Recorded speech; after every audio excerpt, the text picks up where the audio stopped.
Assalamualaikum warahmatullahi wabarakatuh. Perkenalkan, nama saya Liliana Nabila Hardani dari jurusan Gizi Poltekkes Kemenkes Tasikmalaya. Di sini saya akan membahas mengenai hipertensi.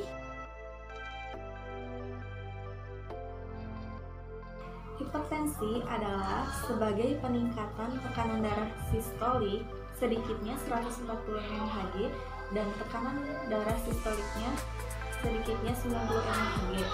Hipertensi tidak hanya berisiko tinggi untuk menderita penyakit jantung, tetapi juga menderita penyakit lain seperti penyakit syaraf, ginjal, dan pembuluh darah. Dan semakin tinggi tekanan darah, maka semakin besar resikonya. Tekanan darah yang normal yaitu 120/80 mmHg.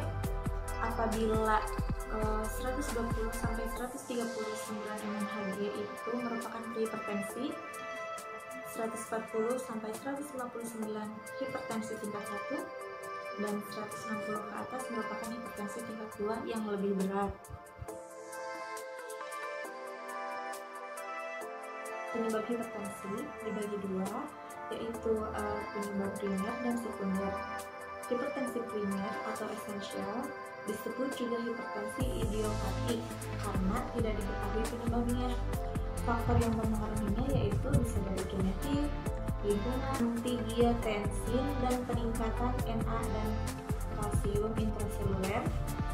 Faktor-faktor yang meningkatkan resikonya yaitu obesitas, merokok, alkohol, dan juga policythemia. Hipertensi sekunder penyebabnya yaitu penggunaan estrogen, penyakit ginjal, sindrom, dan hipertensi yang berhubungan dengan kehamilan. Adapun tanda dan gejalanya, gejala-gejala yang mudah diamati yaitu seperti pusing, sakit kepala, sering gelisah, wajah merah, tentu terasa pegal, mudah marah, telinga berdenying, sukar tidur, sesak napas, dan rasa berat di tenggorokan. Risiko menurut umur, semakin tinggi umur seseorang, maka semakin tinggi tekanan darahnya. Jadi, orang yang lebih tua cenderung mempunyai tekanan darah yang tinggi daripada orang yang berusia muda. Peningkatan kasus hipertensi akan berkembang pada umur 50 sampai dengan 60 tahun. Dengan bertambahnya umur dapat meningkatkan risiko hipertensi. Faktor risiko keturunan atau genetik.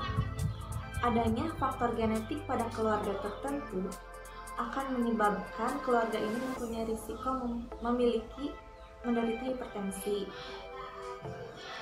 Hal ini berhubungan dengan peningkatan kadar sodium intraseluler dan rendahnya rasio antara potasium terhadap sodium.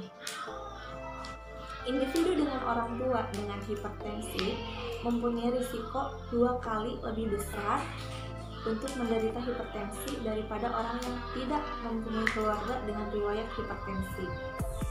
Selain itu, didapatkan 70 sampai dengan 80% kasus hipertensi esensial dengan riwayat hipertensi dalam keluarga.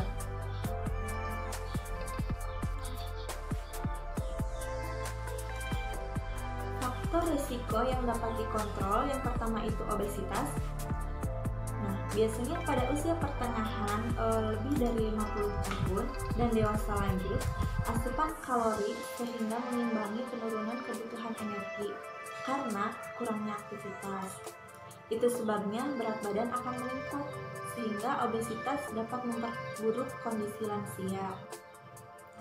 Kelompok lansia karena dapat memicu timbulnya berbagai penyakit seperti artritis, jantung, dan pembuluh darah, dan hipertensi. Yang kedua, faktor risiko dari kebiasaan merokok. Merokok menyebabkan meningkatnya tekanan darah. Rokok berat dapat dihubungkan dengan peningkatan insiden hipertensi maligna dan risiko terjadinya stenosis arteri renal. Yang nikotin yang terkandung di dalam rokok memiliki kecenderungan untuk penyempitan pembuluh darah arteri yang menyebabkan terjadinya plak.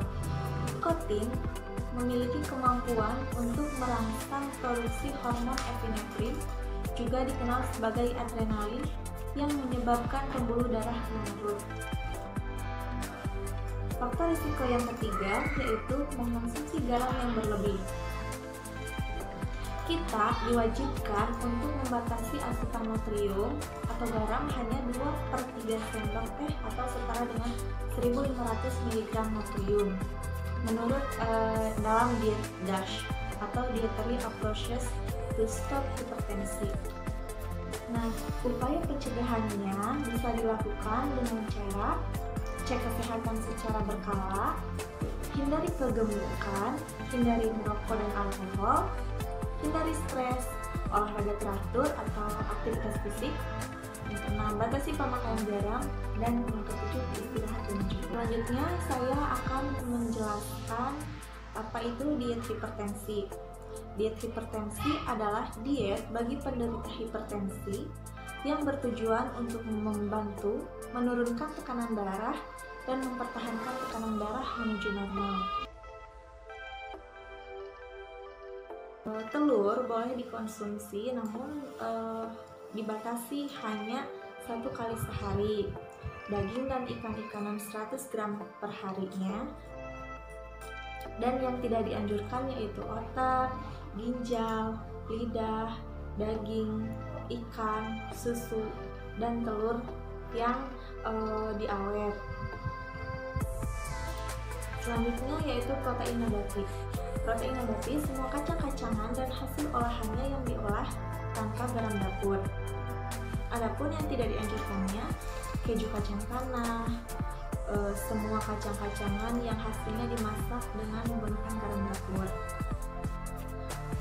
Sayuran, yaitu semua sayuran hijau kecuali daun singkong, daun melinjo dan bijinya.